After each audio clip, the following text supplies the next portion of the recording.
한 작은 시골 마을 백운촌에는 유난히 건강하고 장수하는 사람들이 많았다. 그 마을 사람들이 오랜 세월 동안 건강을 유지할 수 있었던 비결은 다름 아닌 그들의 특별한 식단에 있었다. 이 마을은 사방이 산으로 둘러싸여 있어 오염으로부터 자유롭고 그 덕분에 이곳에서 나는 채소와 과일들은 영양이 매우 풍부했다. 마을 주민들은 특히 브로콜리, 양배추, 케일과 같은 십자화과 채소들을 즐겨 먹었다.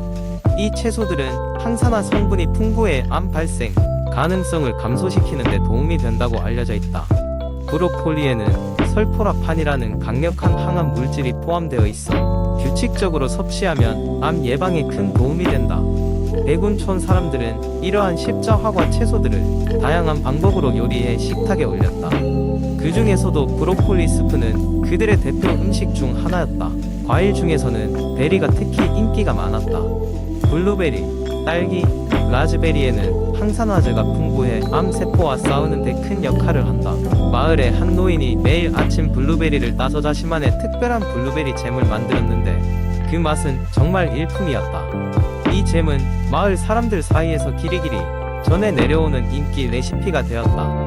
한편 백운촌의 농부들은 자신들만의 독특한 재배 방법을 개발하여 토마토와 당근에서도 뛰어난 효능을 발견하였다. 토마토에 들어있는 라이코펜은 활성산 소를 억제하여 암세포의 성장을 막아준다. 아침 햇살을 머금은 당근에는 베타카로틴이 가득해 면역 체계를 강화해준다. 이렇듯 백운촌 사람들은 자연에서 얻은 다양한 채소와 과일로 과일 샐러드, 스무디, 주스 등을 만들어 먹으며 건강을 챙겼다.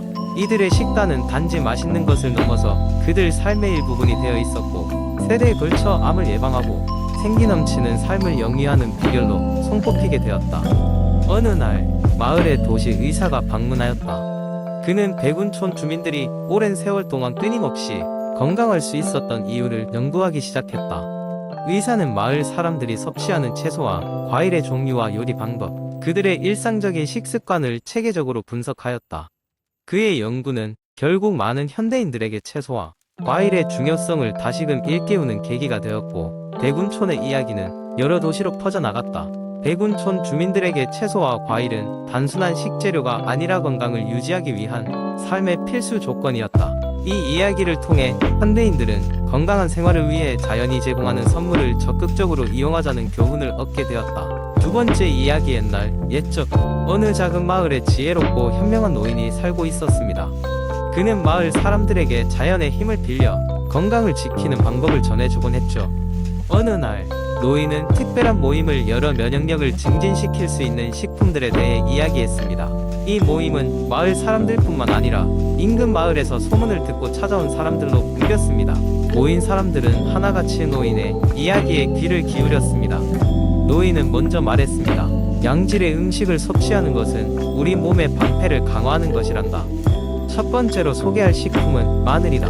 마늘은 자연의 항생제라 불리우며 말리신이라는 성분이 있어 세균과 바이러스를 물리친다네. 생으로 먹거나 요리에 첨가하면 면역력을 강화하는 데 큰 도움이 되지. 이어 그는 두 번째 식품으로 두유와 같은 발효식품을 언급했습니다. 두유는 대두를 발효시켜 만든 식품으로 면역세포를 활성화시키는 이소플라본이 풍부하다네. 장에서 좋은 유익균이 늘어나도록 도와주어 장 건강과 면역력을 동시에 향상시킬 수 있다. 사람들은 두유에 이어 지중해의 기적이라 불리는 식품, 즉 올리브 오일을 소개받았습니다. 올리브 오일은 항산화 효능이 뛰어난 폴리페놀을 함유하고 있어서 염증을 감소시키고 면역 반응을 조절하는 데 뛰어난 역할을 한단다. 적당량을 섭취함으로써 우리가 필요로 하는 건강한 지방을 공급받을 수 있지. 노인은 할머니들의 재료로 잘 알려진 생강에 대해서도 언급했습니다. 생강은 강력한 항염증 효능을 지니고 있어 많은 질병으로부터 우리를 보호해준다네. 특히 감기나 독감 예방에 효과적이어서 차로 끓여 마시거나 음식에 첨가할 수 있다. 생강에 포함된 진저롤 성분이 몸을 따뜻하게 해주어 혈액순환에도 도움이 되지. 또한 그는 녹차를 추천했습니다. 녹차에는 항산화제인 카테킨이 있어 바이러스에 대한 면역 반응을 강화해주고 신체의 방어 체계를 튼튼히 한다네. 하루 한 잔의 녹차는 습관처럼 즐기면 면역력 뿐만 아니라 심신의 건강에도 좋을 것이야. 노인의 이야기를 듣던 사람들은 더욱 많은 질문을 쏟아냈고 노인은 귀를 기울이며 대답을 이어갔습니다. 기억해야 할 또 하나의 식품은 버섯이다. 버섯은 글루칸을 함유하고 있어서 면역세포의 활성을 돕는다네. 생으로 샐러드에 첨가하거나 수프에 넣어 손쉽게 섭취할 수 있지. 특히 표고버섯과 같은 버섯에는 비타민 D가 풍부하여 면역력 강화에 좋단다. 마지막으로 그는 이렇게 덧붙였습니다. 가장 중요한 건 다양한 식품을 균형 있게 섭취하여 필수 영양소를 골고루 챙기고 꾸준히 운동하며 긍정적인 마음가짐을 유지하는 것이란다.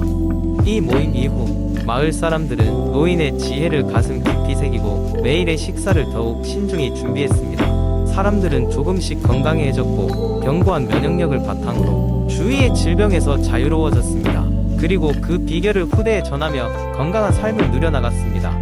세 번째 이야기. 어느 여름날 민수는 무더운 날씨 속에서 여느 때처럼 일을 하고 있었다. 바깥 기온은 무척 높았고 땀은 그의 이마에서 이마 어느 곳을 할 것 없이 줄줄 흘러내렸다.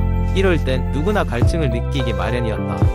그러나 민수는 꽤나 강한 체력을 자랑했고 더위쯤이야 대수롭지 않게 여겼다. 그러나 그는 꽤 소홀히 넘겼던 한 가지가 있었다. 바로 수분 섭취였다. 무더위는 민수의 에너지를 서서히 소진시켰고 오후 즈음엔 몸이 점점 무거워지는 느낌을 받았다. 민수는 그제야 물 한 잔을 마셔볼까 했지만 이미 늦은 감이 있었다. 머리는 지끈거리고 몸은 마치 쇳덩이처럼 무거워졌다. 그의 친구 수연이 그를 걱정스럽게 바라보며 다가왔다. 민수야, 너 괜찮아 보여? 요즘 바빠서 물 잘 못 마시는 것 같은데 탈수 증상 오는 거 아냐? 아니, 괜찮아. 그냥 조금 피곤할 뿐이야. 민수는 냈어 태연하게 대답하며 손사래를 쳤다. 그러나 수연은 포기하지 않고 말했다. 수분 섭취는 건강에 무척 중요해. 물을 제때에 많이 마셔줘야지 몸의 대사작용이 원활하게 이루어지고 에너지도 쌓일 수 있는 거야. 특히 더운 날씨엔 탈수 증상이 심해지기 쉬우니까 물 꼭 먹어야 돼. 그제야 민수는 수연의 말에 귀를 기울이게 되었다. 그는 물병을 들고 반신반의하며 벌컥벌컥 몇 잔을 마셨다. 다음날 그는 덜 피곤함을 느꼈고 기분도 한결 나아진 것 같았다. 물이 주는 상쾌함 덕분일까? 그 후로 민수는 물의 중요성에 대해 알아보기 시작했다. 물은 단순히 갈증을 해소하는 것 이상의 역할을 한다는 것을 알게 되었다. 우리 몸의 60% 이상이 물로 이루어져 있으며 모든 세포와 조직은 물을 필요로 한다. 물은 모세혈관 내에서 물질 이동에 필수적이며 체온 조절, 소화, 그리고 노폐물 배출에도 중요한 역할을 한다는 사실을 깨달았다. 민수의 일상은 점차 변하기 시작했다. 일어나자마자 물 한 잔으로 하루를 시작했고 하루 종일 꾸준히 물병을 가지고 다니며 수시로 물을 마셨다. 그는 단순히 더 이상의 탈수를 방지하는 그 쇠에도 더 큰 에너지를 느꼈고 집중력도 향상된 것 같았다. 반면 이제 더운 날씨에도 크게 지친 모습을 보이지 않았다. 이제야 알겠어. 물이 진짜 내 몸을 지켜주는 힘이라는 걸 말이야. 민수는 수연에게 고마움을 전했다. 내가 아니었음 나도 아직 물을 소홀히 여길 뻔했어. 수연은 미소 지으며 대답했다. 그래, 항상 꾸준히 조금씩 자주 마셔줘. 그리고 다른 사람들에게도 이걸 잊지 말라고 꼭 전해줘. 모두 건강하게 무더위를 나길 바라는 마음에서 말이야. 민수는 그 후로도 물의 중요성을 주변 사람들에게 널리 알렸고 함께한 사람들 모두 더욱 활기차고 건강한 일상을 경험하게 되었다. 물은 그렇게 단순한 것처럼 보이지만 진정한 건강의 묘약이었다. 네 번째 이야기. 제임스는 어릴 때부터 음식과 운동에 대한 관심이 많았다. 대부분의 친구들이 힘든 운동을 피하기 위해 핑계를 대거나 패스트푸드를 선호할 때 제임스는 꾸준히 건강한 삶을 유지하려고 노력했다. 대학에 진학하면서 그는 몇 가지 생활 패턴을 변화시키기로 결심했다. 학업과 아르바이트로 인해 시간 관리가 어려웠지만 제임스는 운동을 자신의 일과에서 빼놓을 수 없었다. 어느 날 뜻하지 않게 친구 미셸과 올리브로부터 영감을 받게 되었다. 두 친구는 체육학 전공으로 운동에 관한 다양한 지식과 경험을 제임스에게 전해주었다. 이들의 도움으로 제임스는 자신의 체형과 생활 패턴에 맞는 맞춤형 운동 플랜을 설계하기로 마음먹었다. 제임스의 맞춤형 운동 플랜은 크게 세 가지 원칙으로 이루어졌다. 첫째, 유연성과 체력 증진을 위한 요가와 필라테스를 주 2회 실천하며 죄로 인식되지 않고 즐길 수 있는 운동으로 시작했다. 둘째, 체중 감량보다는 건강한 체중 유지에 중점을 두었고 체중을 감량하기 위한 무리한 운동보다는 일상에서 쉽게 지속 가능한 워킹과 조깅을 채택했다. 주 3일 정도 친구들과 함께 근처 공원에서 조깅을 통해 체력을 쌓아갔다. 셋째, 음식 조절과 함께 운동을 더욱 효율적으로 이어가는 것이었다. 이른 아침 공복 상태에서 하는 가벼운 지방연소 운동을 통해 자신의 신진대사를 촉진했다. 이러한 루틴을 몇 달간 지속하면서 제임스는 그 어느 때보다 건강하고 활기찬 자신을 발견할 수 있었다. 그에게 맞는 운동 플랜을 통해 얻은 체력과 건강 증진은 그의 다른 활동 영역에서도 긍정적인 영향을 미쳤다. 이후 제임스는 자신의 경험을 바탕으로 블로그를 운영하며 다른 사람들에게도 자신과 같은 변화를 권유하기 시작했다. 그의 글과 운동 플랜은 점차 인기를 얻었고 건강한 삶을 추구하는 많은 이들에게 큰 영감을 주었다.